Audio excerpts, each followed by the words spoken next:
All right, so hello, welcome everybody to this Google Hangout. Money is not the problem, you are. So that's an interesting point of view. So let me introduce you to Viv Adcock, who's a certified facilitator with Access Consciousness, who's going to be playing with myself and Domingo Gill today around money and all the stuff that is. So Viv, money's not the problem, you are, really?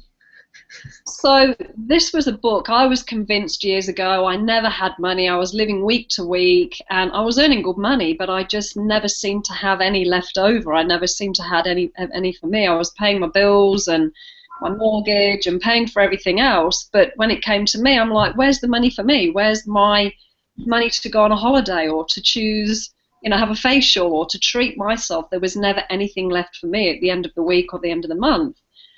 And I started to get really, frustrated, talked to a few people about it, and a friend of mine suggested, look, read this book, Money Isn't the Problem, You Are, by Gary Douglas, the founder of Access Consciousness. And there was just something about the title that really, it annoyed me, but it also stirred my curiosity at the same time. It's like, what do you mean I'm the problem? Isn't money the solution? Isn't money supposed to fix everything? Isn't money going to be the, the rainbow and the be-all and end-all that just makes everything better? So I ordered the book and it arrived, and it was just such a different perspective on money. And it's really about looking at your relationship with your money, because believe it or not, we do have a relationship with money. Most of us don't look at it like that, but it is. You either love it, you hate it, you fall out with it, you've never got enough, it's not good enough. We've got all of these points of view that we project at money. And the first thing that I got to in this book was, oh my God, I actually hate money. I hate having to deal with it. I hate the fact that I've never got enough money. I hate that I felt useless, and it was almost as if because I didn't have money, I thought I was less. I thought that I wasn't, as good as people that had money. I know it's a crazy point of view, but there was so much attached to it. And as I read the book, it brought in so many new awarenesses and totally different perspectives. But the most important thing was it gave me tools to immediately, turning the pages in that book, it gave me the tools immediately to start changing what wasn't working for me. Really simple tools that you can do right now. So that was my introduction to the book, and from that perspective, I then literally, it was that book that introduced me to the tools of Access Consciousness.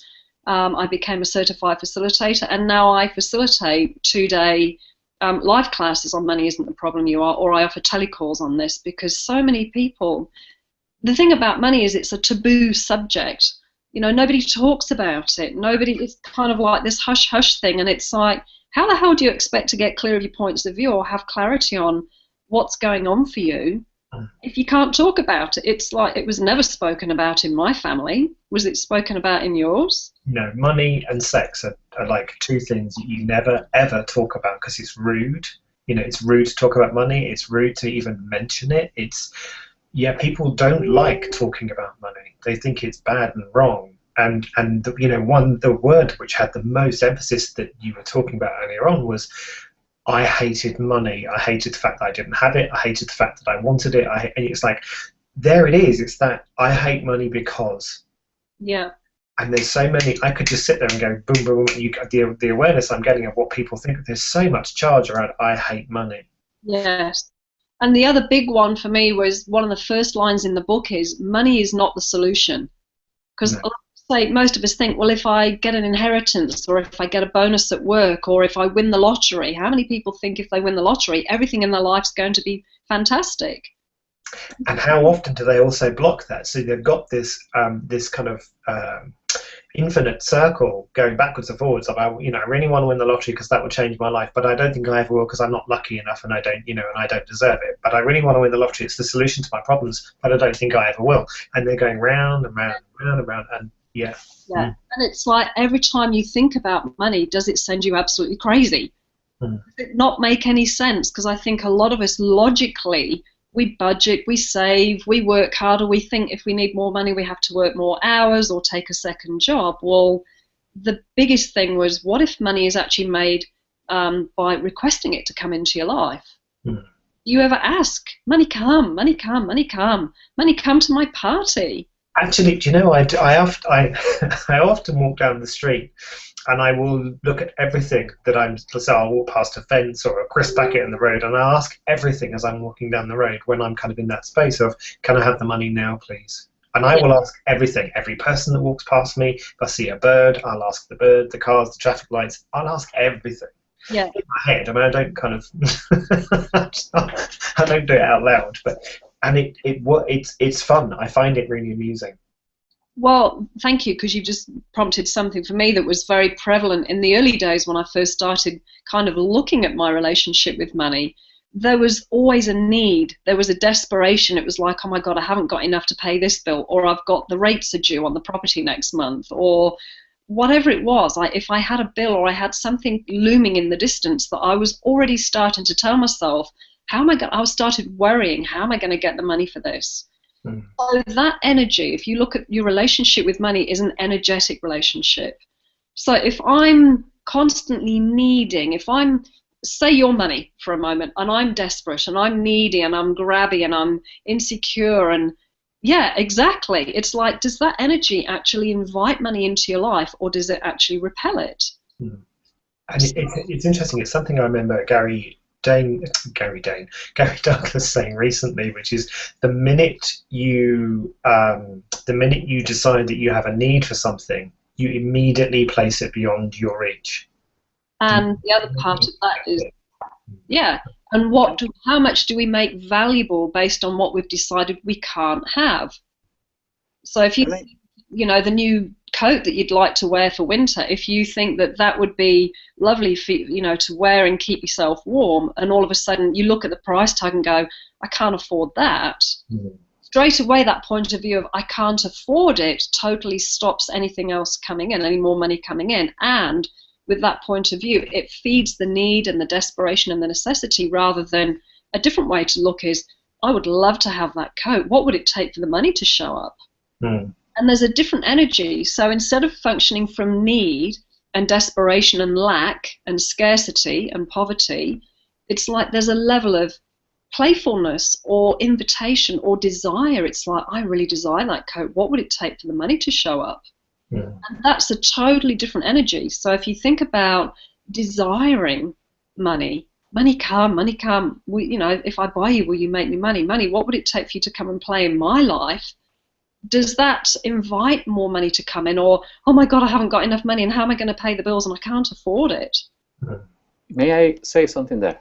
Please. And it's things coming to me, and then I would like to put as a voice to everyone might have this issue as well, It's like when you say, if we have the need, it's not going to work because we are projecting the need. So at the end, we are saying the universe we don't have the.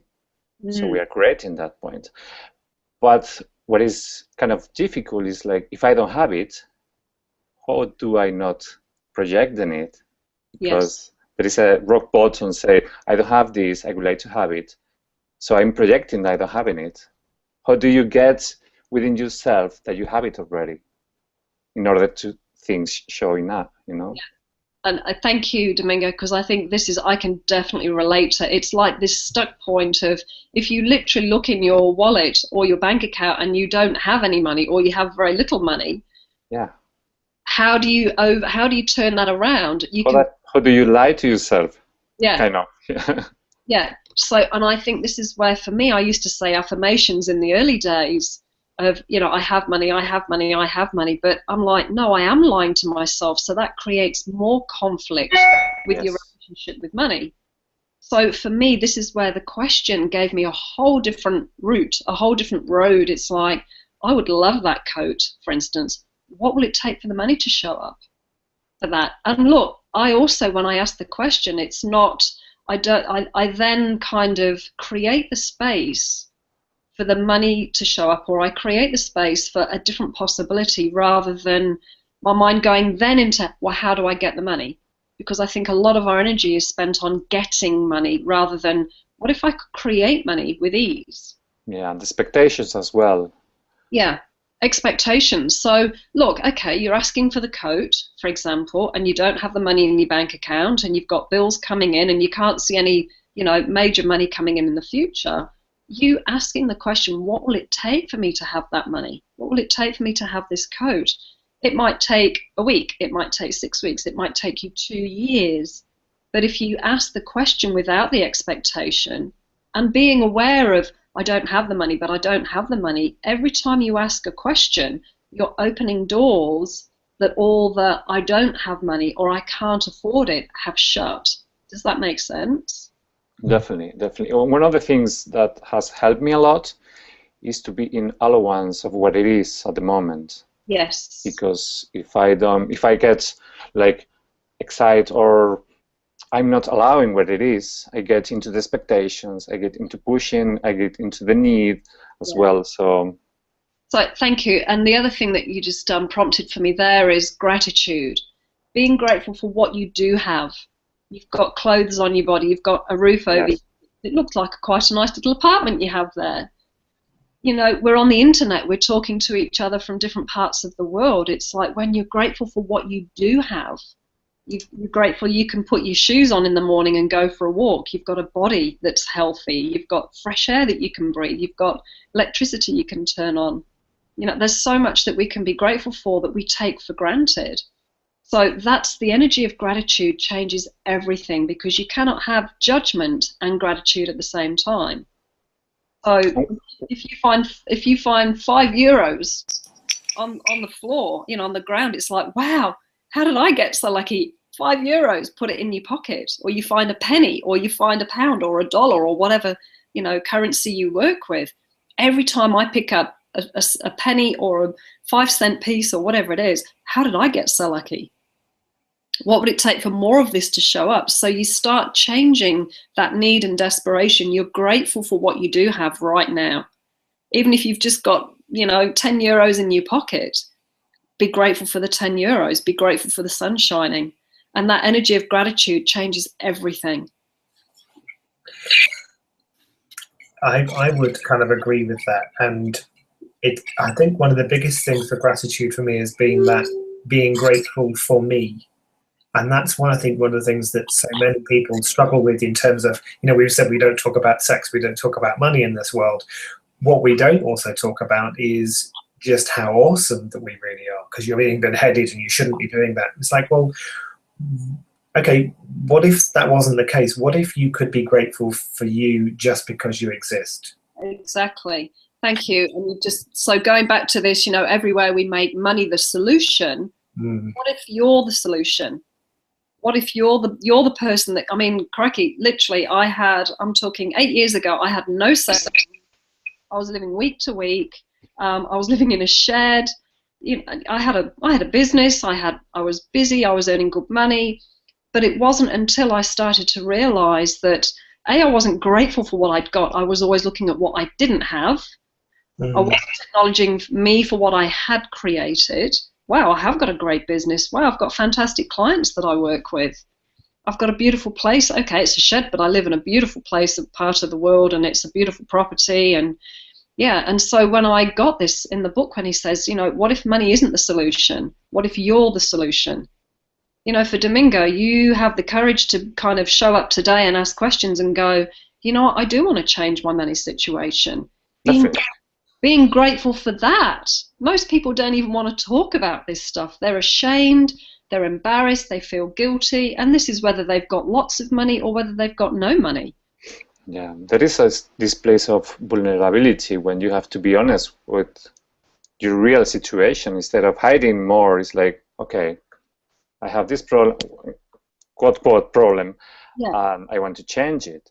And one of the things you say about gratitude, many people, and I include myself, we don't know how to be always aware of what we have. We are always going to see what we don't have or what other people have. It's like, oh, I don't have this, and then you blame yourself because you don't have it. Yes. While you have a lot of things already. Yeah, and that's where the judgment becomes more valuable than the gratitude first. So how I started to turn the gratitude around, because I used to think that I was really jealous of people that had what I wanted. And then when I read this about gratitude, it's like, no, I wasn't jealous. I was actually, wow, they've got something that I would like. What would it take? Excuse me.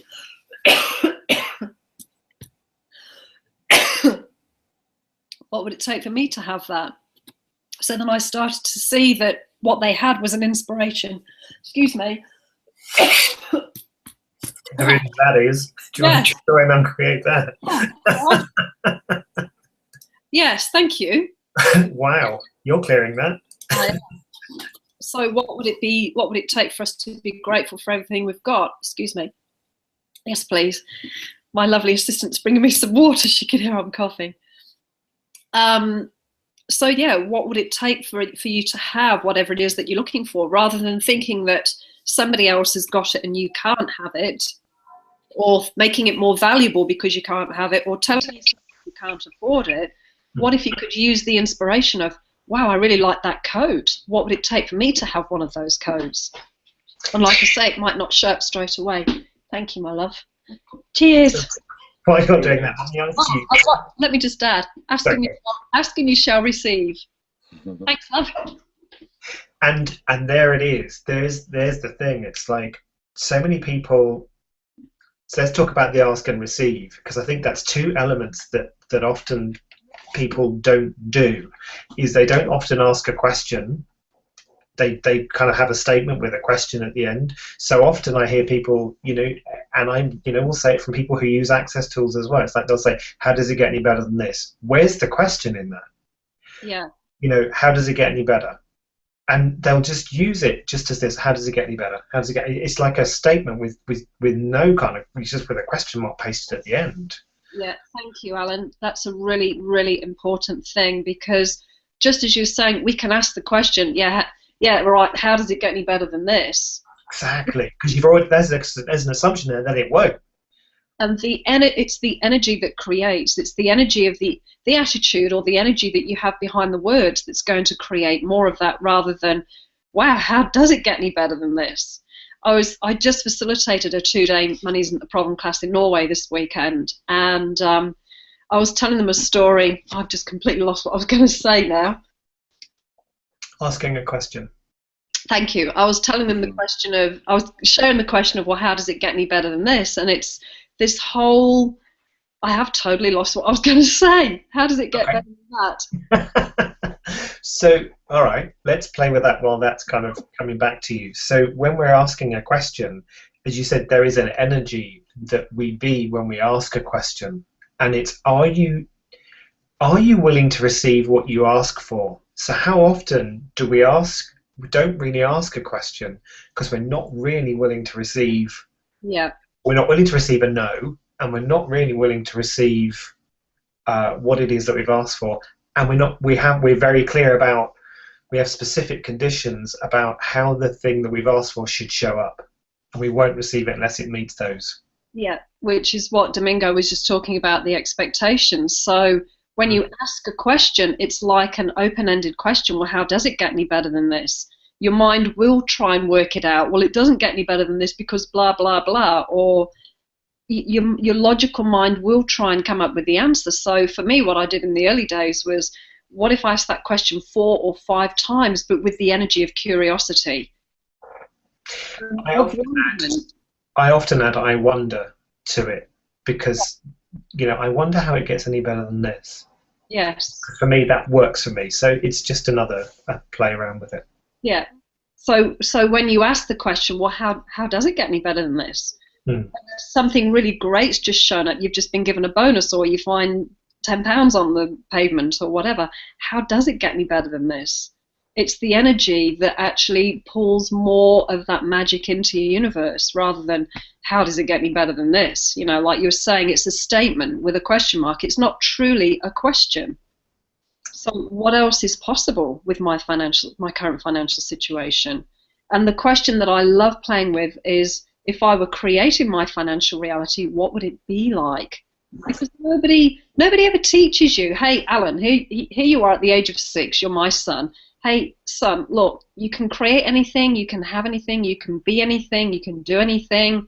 What would you like to create? Mm-hmm. With no limitation. If you were creating your financial reality, what would it be like? So a question I was just running in the car on the way to this Hangout was, okay, what would it take for me to create money out of thin air with ease? Mm. What would it take? I love that Glenise Hughes, who's another facilitator, she often uses it as if by magic, and she'll ask the question, what would it take for money to show up for me today as if by magic? Yes. And like you were saying, it's the energy of playfulness, of invitation, of genuine curiosity, as if you're a child again. So, and do you know, it's like just something that's just pinged into my head around that. Where do we not acknowledge when we actually are given something that may... So we say, what would it take for money to show up for me today as if by magic? And then a friend calls us and goes, do you want to go for a coffee? And they pay. Where do we not acknowledge things like that as actually the universe gifting us money? yes. Or someone takes you out for a meal, or this coat that you've been asking for, what would it take for this coat to show up for me with ease? And someone says to you, look, I've got this brand new coat, I actually don't like it, would you like it? And you're like, oh, and are you willing to receive that without them feeling obliged? So just to go right back to the very beginning of this whole thing around receiving and money, because that's what got me into my depression in a sense, before I kind of came across Access, was this: I was in such a financial hole, and the only way out was to slit my wrist. And a friend of mine offered to buy me a copy of Dane's book, Being You, Changing the World. And that was the moment that I made the choice not to kind of click out. Was me sitting there going, oh my god, I can't afford to pay her back, and blah, blah, blah. And I just thought, you know what? Fuck it. I'm just going to receive this book, and I'm just going to receive it. And if she stops talking to me, then blah, blah, blah. And I just kind of I said yes, I'd love it. And here I am 3.5 years later alive. So thank goodness. And so it's that willingness, and it is really vulnerable. It was really uncomfortable. Do you know what? I am just going to receive that. I'm just going to receive it. And look at the gift that was. Thank you, because how often do we go into a really weird space when something shows up? Like you say, look, when you say, what will it take for something greater than I can imagine to show up today? What will it take for money to show up as if by magic? It might be a coffee. It might be a friend giving you a book. It may not be $100 landing in your lap per se, but acknowledging what has shown up. And there's just a question that I want to run here. This is one that I've been playing with literally this weekend. So what have you chosen to create that you haven't yet acknowledged as creation, that if you acknowledged it would allow it to expand exponentially? Wow. I was feeling the energy of that right at the beginning. Yeah. Yeah, we are creating. And like you say, the book showed up, the coat shows up, the ride into town shows up. It's like all these other ways that prosperity and money and abundance and wealth and riches and everything else wants to contribute to us. So then how easy is it for us to receive when something shows up as if by magic, when somebody's being generous to contribute a book that saves your life?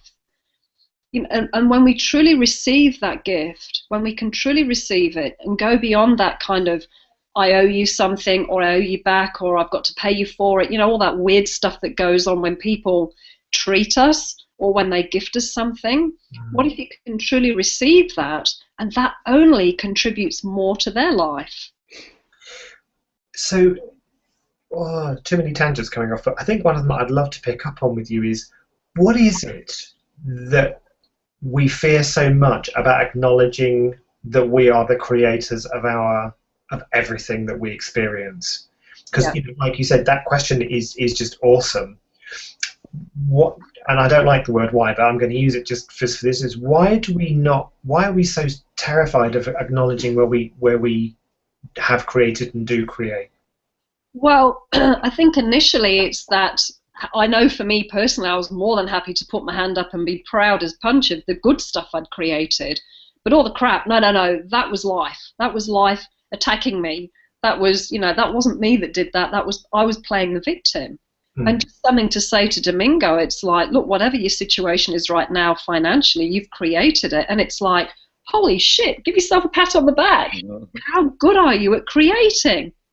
And whatever you've created, if it's not what you would like, it's like, okay, cool. If I'm that good at creating a pile of crap, with respect, Domingo, if you've created a pile of crap in your life, okay, if I'm that good at creating, what if I put that energy into something I would like to create? So if you were creating your financial reality, what would you choose? What would it be like? What would be fun for you to have as your financial reality? Beyond this reality. Thank you for asking that question, because I was going to explain or give a point of view that many people have. You know, it's like we have been told that we have to work and then we have to do this, to do that in order to get money, which is not fun at all. You know, this point of view. It's like you have to, you have to, you have to. And then when we ask questions, it's like, what is gonna be fun for me? We don't know that, because the deep point of view of that is like, I have to do something that is not fun for me. So it's kind of, you lock down yourself in some aspects. Yes. Because you don't want to do things that you don't want to do. And it's really tricky, this point of view, I guess. Well, and you can see how this reality, if you like, is, okay, you have to get an education, you have to get a job, you have to work 9 to 5, you have to be grateful you've got a job. Rather than, Domingo, you're my son, you're 6 years old, darling, you can do anything you want. What is it you would like to, what's fun for you? What would bring you so much joy and happiness that you couldn't imagine being paid for? Exactly. So many of us, I know many people, that we don't know what to do, because we've never been asked this question, so we don't really know what we like to do or what is really fun, because we always have been working hard to get money. And the other major thing that I got from the book is money follows joy. Yes, yeah. If you're happy, you know, if you do what you love, I mean, how does it get any better than that? What would it take for you to do what you love and get paid more money than you could ever imagine? So I wonder, what is that? So asking this question. So currently anybody watching this might be in a job that they're not enjoying and they desperately know that they'd like to change it, but they don't know what else is out there. And I think a lot of people get into your situation. I too. It's like, I have a job. It's normal by this reality standard. So I'm working 9 to 5 or whatever it is, rather than somewhere inside us, we know there's more. Somewhere inside us, we know that we would love to be doing something else, but we can't maybe understand what it is logically. We have the energy, we have a feeling of, I know there's something else, and I'm looking around and I'm trying everything on in this reality. I've been a baker, and I've been a nurse, and I've been a hairdresser, and I've been a doctor, but none of those really do it for me. What is it? What is it that would bring me so much joy that I couldn't imagine being paid money for, that would make you a lot of money? So money follows joy. If you're happy, money will always find you. So great question. So if you're watching this in the future, so what is it that I can do so easily, that I absolutely love to do, that can make me lots of money? Mm. It's asking that question with that curiosity. And look, you might need to ask this question every day for a year or 2 years, but as soon as you ask the question, the universe goes, oh, you're looking for a different possibility. You want to be happier. Okay, cool. And it will start to rearrange things. You suddenly start dreaming about something, or you have a conversation, or you see something in a paper. You know how it works. Definitely, yeah. Without asking the question, we're always kind of stuck and blinkered, and I have to work, and rather than, okay, and it doesn't mean you have to give up your job. You can have your job, and what more can I add to my life that will bring me what it is I'm looking for? What or who can I add to my life that will bring to me what it is I'm looking for? Because like I say, you've got the essence of it, but you may not have the structure or the form or the physical component. It's coming, whatever that looks like. Definitely. Your mind never can know what is that, because it's just the feeling, the energy, yeah? Yeah. And look, most of us don't want to fit into this reality of the 9 to 5, I'll be a librarian anyway. No, please. We want to create something beyond this reality. So again, what can you do that's fun for you, that will create more money than you could imagine, that's beyond this reality? And can I just add there, I totally get that money follows joy, and I still I get that, and sometimes most of the time I'm kind of in that space, and sometimes I don't get there. And so what I find helps me just to get into that space of money follows joy is just to ask the question every morning, what can I choose today that will be fun for me? I don't even make it about money. because then because otherwise it's like if I can't see how having this bit of fun is going to make me money, then I'm not going to choose it. So it's like if I can get out of that and go, actually, what would be fun for me right now? And it could be just going for a walk, it could be making coffee, it could be going for a coffee with somebody else, could be phoning someone, could be having a sleep. It's like when I take away the meaningful and significance of actually what would be fun for me, I can then get into that space of actually I'm having a really good day, and what else can I choose that would be fun? Or I would say, money, how much fun can we have today? Yeah, thank you for that, because the other part of this is when you're doing what makes you laugh or you're doing what's fun for you and your body, it creates an energy. It creates a vibration, for want of a better word. You're happy, and then more happy comes to you. Yeah.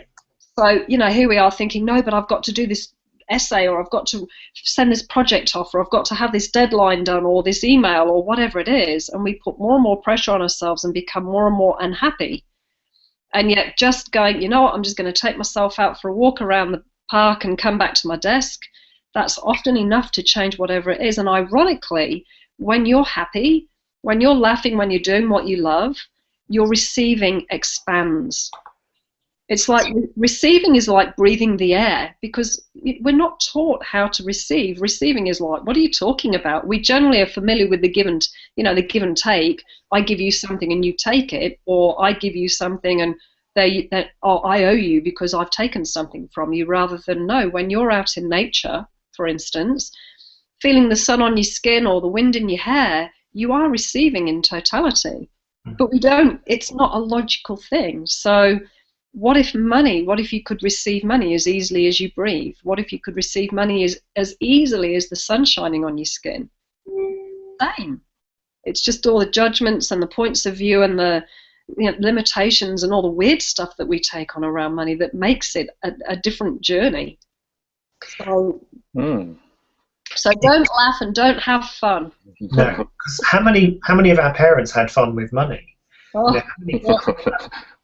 how many of our points of view about money and fun with money did we get from under the age of 5? It's like we just picked this up. So, it was interesting something you were saying earlier on about being in the victim mode.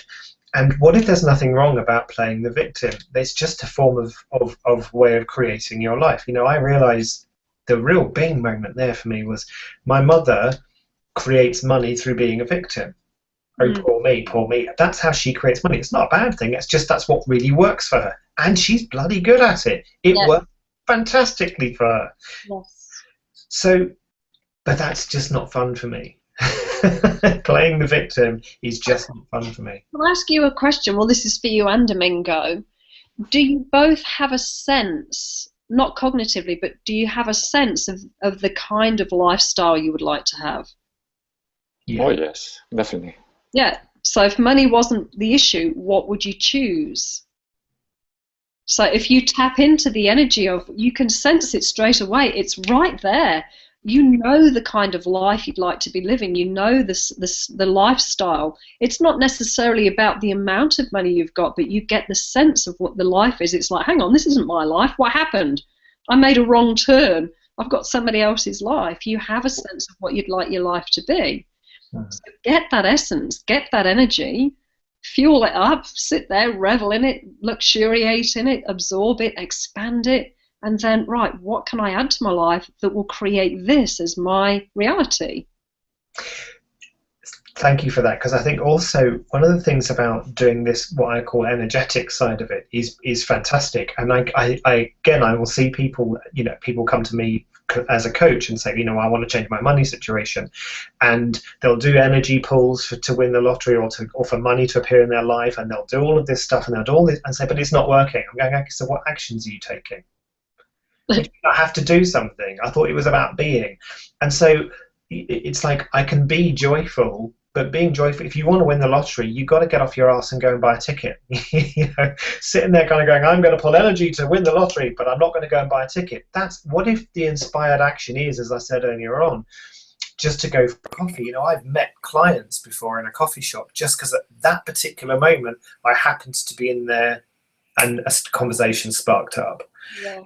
So it's like we've got to learn to take, or we've got to be willing to take inspired action. So what actions can I take today that will create a completely different financial reality for me now and in the future? Yes. Yeah. And that's another really good one. It's be, do, have. How we create is we be the energy. So just what we did then.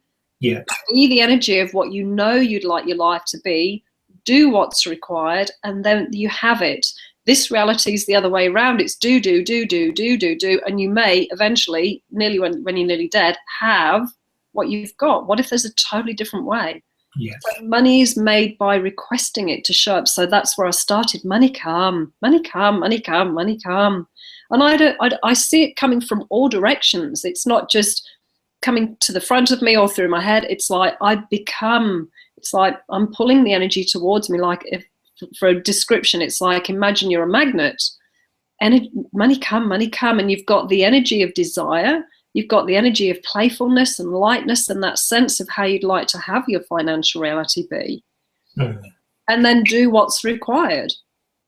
There was a question, it might have been Blossom Benedict who said this one, which was, what generative energy, space and consciousness can I be to be the money magnet of magnitude that I truly be? And that just makes me giggle every time I hear that, because it's such a fantastic question. Yes.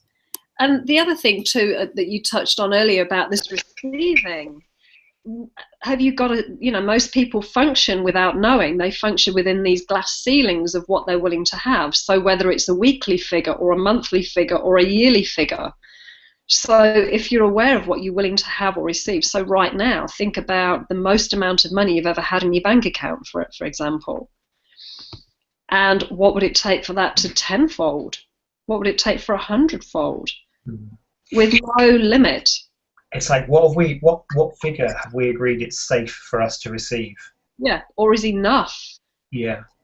How much have we decided is enough? Because then if we've decided, I don't need any more, I'm happy with what I've got, you keep your life in this box. You keep your life to be really small. And if you would like to have a larger life, if you'd like to have a much bigger life, do you think that more money could show up? And there's the thing as well, it's like, how often do we reject receiving something because it's not the amount that we were asking for? So like, this month, say I need £3,000 to do all of my outgoings, and someone will, book a session with you that's £100. You're like, but I still, and you then focus on I still don't have the £2,900 I need, so I won't bother with that. It's not big enough. Yes.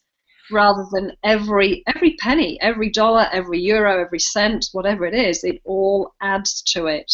Yeah. I heard myself on the weekend, funny you should say that, I heard myself on the weekend say to the lady that was hosting me, oh, it's just pocket money. And she said, what do you mean by pocket money? And I went, oh my God. And I had this total flash. My first introduction and relationship with money was built between my father and I, where he would give me £1 a week pocket money. Yeah. And she said, yeah, but there's something else in there. What is it about pocket money? And I went, oh my God, it's just, it's asking for it, because he would always make me ask every week for money. It would always be such a big deal, and he'd have to get his wallet out, and he'd have to fit, he made it a big deal for me to ask for money. And there was always this energy of, I'm a nuisance, or I had to beg, or I had to plead. It was just not pleasurable. Yeah. So there was all this, and that was my first introduction to having money for myself. So how many years have I walked around with that? So this pocket money thing was, it's only £10, it's okay, it's only, and I found myself disconnecting from the smaller amounts of money, devaluing the smaller amounts of money, rather than being grateful for absolutely everything, just like you're saying. Not just the big amounts. It's only £100. I need 2,900. It's going back to being grateful for what you've got. Wow, I've got £100. How does it get better than this? And what would it take for more than the £3,000 to show up? Yeah. So one practical tool that I want to give for people is you need to know how much it costs you to run your life. So at the beginning, when I said I was living week to week all the time, I'd always have money to pay everybody else and all my bills and everything, but there was never anything left for me. So basically what this tool does is it gets you, I'll start again. If you get yourself a notepad and write down every single penny, cent, euro that you spend, everything, the coffee, the cigarettes, the alcohol, the dresses, the holiday, you know, whatever you're buying, write down what you've spent money on every day for 1 month. At the end of the month, total it up, and this is including your mortgage and running your car and, you know, school fees or whatever it is that you're paying out for. Include everything in that month. Add it up at the end of the month. Be aware of what comes up when you look at the figure. If it freaks you out, how does it get any better than this? And what would it take for twice this amount, 5 times this amount, 10 times this amount to show up? Because if you don't know what it takes if you don't know what it costs to run your life, you'll always find yourself, you'll just have enough to get by. It's the extra, where's the surplus for me? And what you're doing is you're including you in the equation. You're including you in your life. This isn't just about earning money to pay everybody else and make them more valuable than you. Great tool. Yeah, I did that myself a couple of months ago, and I remember looking at the figure, and I was really pissed. I had a figure in my head of what I thought it was. You know, it's kind of roughly this amount, and it was about £400 more, and I'm like, oh my fucking god, what the hell am I going to do? And I'm like, do you know what? Stop. Just stop. That was the first tool. Just stop. And got beyond of that, going, okay, so what would it take? So what else can I create that would actually create more than enough money for that with ease? Right.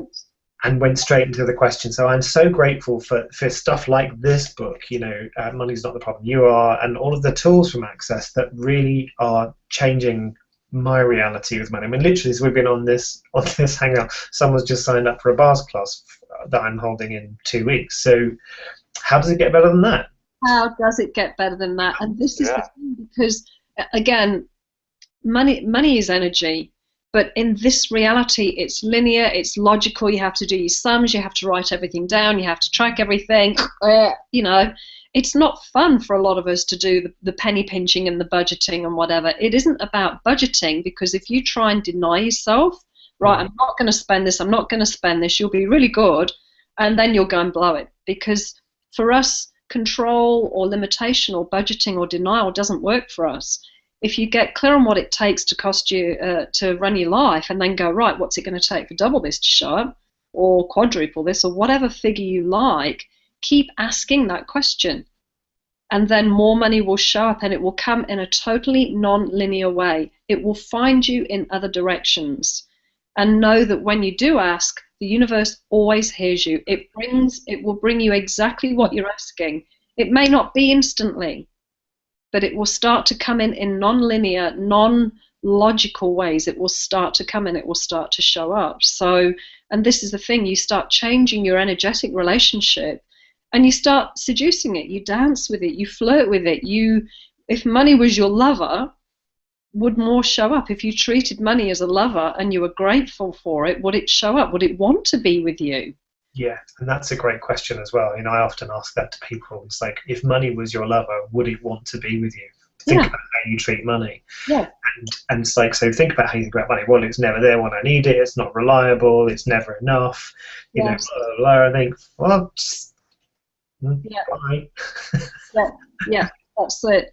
And if you do find yourself going into a really weird space with money, one of the greatest tools is, we've already given, how does it get any better than this? And the other one is, interesting point of view, I have this point of view. Interesting point of view, I have this point of view. Interesting point of view, I have this point of view. If your mind, you know how I was saying earlier that our mind tends to go a bit crazy with money?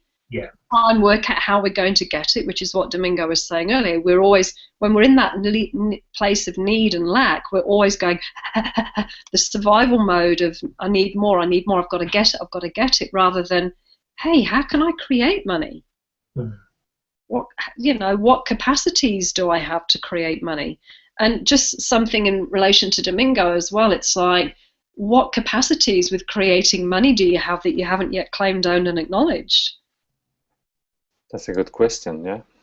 And is it the case of, are you making one of your strongnesses a wrongness?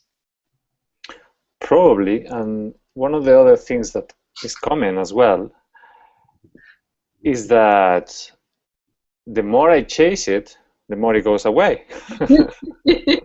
Do you love the chase? I did a post about that on Facebook this morning. Like, do you love the chase so much that you won't give up the chase in case you get it? Then Yeah, you definitely, definitely.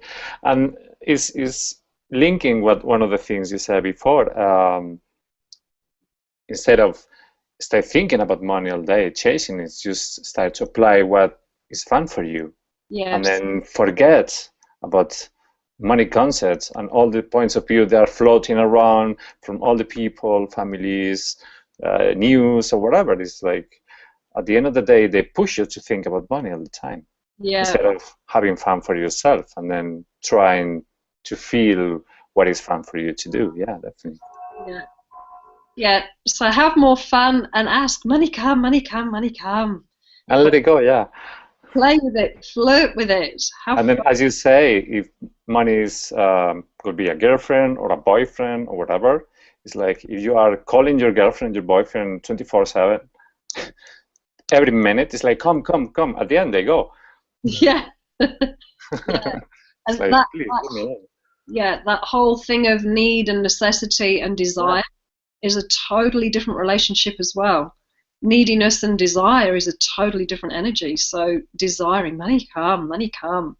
Who wants to be with a needy person? No one. Exactly. It's a really leave me alone kind of energy rather than yes, okay, I'll be with you. Yeah. Thank you. You're very welcome. Any other questions, Domingo? I think I had enough. Well, never enough. How does it get any better than this? That doesn't get any better than this. Beautiful.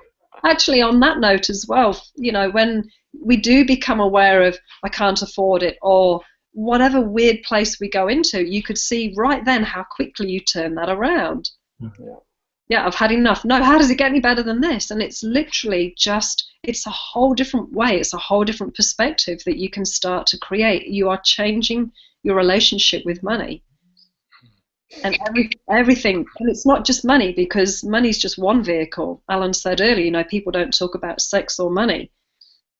There's lots of areas that people have points of view and conflict that they don't even realize. But if you start to change it in one area of your life, that energy starts to flow in other areas. So where else do we do need? Where else do we do lack and desperation? It may not be just with money. So if you change it with what you think is money, it starts to change how you're interacting with everything. Yeah. How does it get any better than this? Does it? And yeah, and, you know, I wonder what else is possible that we've never even considered that's just really, really fun with money. Yeah. So if people are interested, the book, Money Isn't the Problem You Are, if you'd like to obtain a copy of that, Amazon.com, Amazon sell it. You can get it through the accessconsciousness.com website. You can order it from there. I know it's been translated into I don't know how many different languages. You can have it in Spanish. There we have. Is this the Spanish one? Woohoo! Thank you, Domingo. Yeah, and I facilitate 2-day classes on these anywhere in the world where I'm invited to, and I'm also going to be holding telecalls on this. So just keep an eye on my website. If you're interested, contact me. And what else is possible? Viv, that's been awesome. Thank you so much for everything. Because I'm, you know, if you may notice, I was yawning. There's so much energy shifting. It's pretty awesome. So thank you so much for playing with me and Domingo. So, and thank you, Domingo, for your awesome questions too, and being there with us to play with money. Yeah. And thank you for helping me here a bit, and everyone else is watching too. Yeah. Great. Thank you. Go forth and create. Oh, and one last thing. Yeah. I always ask my money to bonk and have babies. I ask my money. That's awesome. All the money that's in the bank, go and have sex and have lots of babies for me. Yeah. Yeah. Yeah. Like a little orgy there. Yeah, have an orgy with money in your bank. Yeah. That's brilliant. Right. Thank you very much, Alun. Thank you for receiving the contribution that you are and that the call has been. And again, thank you to Domingo. Thank you. Thanks, both. Bye, everyone. Bye.